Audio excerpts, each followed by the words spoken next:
Xin chào anh chị và các bạn.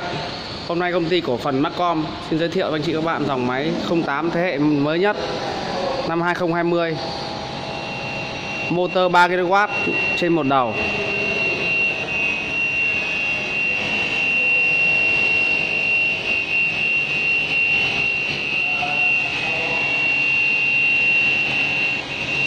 Tất cả dòng mới bây giờ là bệ vát 45 độ, không phải vệ sinh máy, không sợ mặt nhôm.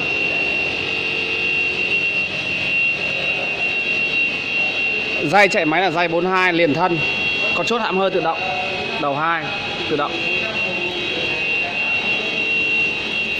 chốt hãm hơi tự động, có nẹp bọc thước, dùng lâu năm không sợ bị mờ. Đầu 2 có 2 bít tông kẹp phôi nhôm để kẹp những nhôm ngắn. Giá đỡ dài 2 tầng 1m4, cắt những nhôm dài không sợ bị võng.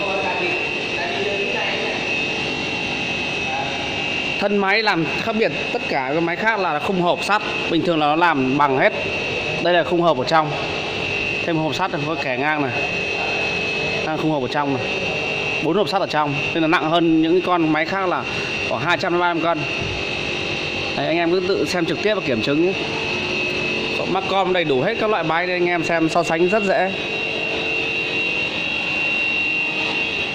Đây là núm cao su bọc nút bấm, không sợ bị nước chảy vào.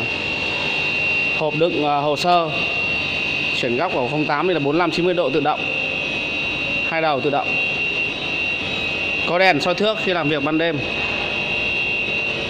Mũ chùm lên xuống chắc khỏe.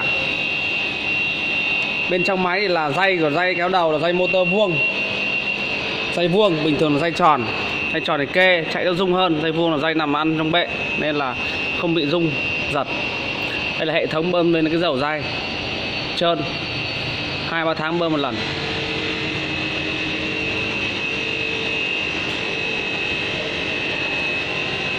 Còn đây là hệ thống bơm dầu định lượng, kiểm soát cái lượng dầu làm mát ra vào, kiểm soát lượng dầu làm mát đây.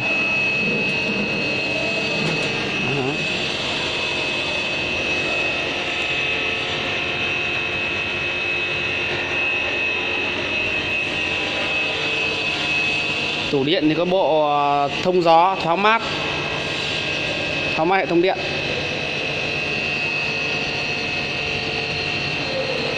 Và bít tông dầu chống giật này, bít tông đẩy lưỡi này, bít tông to hết nhá, mã là 63/175 này.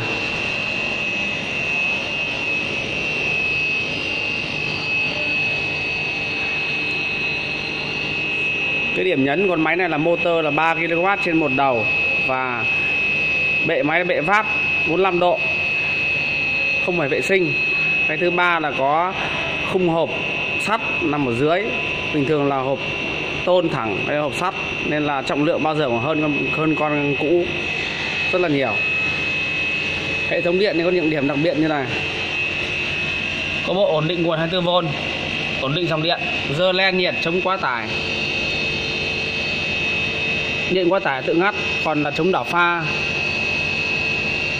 áp, cầu chì thì là một hãng duy nhất là hãng Chin, không lởm khởm, không lắp ráp, nó một đồng bộ luôn. Cốc lọc khí nó là cốc lọc khí mới, có bộ lọc bụi, ngày xưa là đâm thẳng luôn, cái này có lọc bụi, không sợ bị tắc vòi phun dầu, em để ý nhé. Tất cả những con máy đời mới ấy, thì là cốc lọc khí phải là loại to,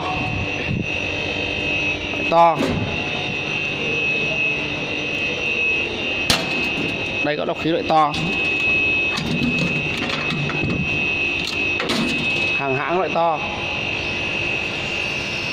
Đó. Ai có quên không vệ sinh thì nó không bị làm ẩm cái hệ thống van tử.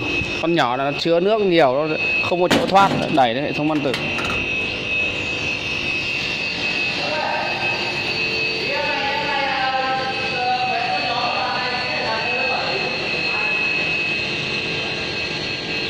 Công ty Marcom này cung cấp đủ các loại máy thị trường nên anh em đến mua máy so sánh rất dễ.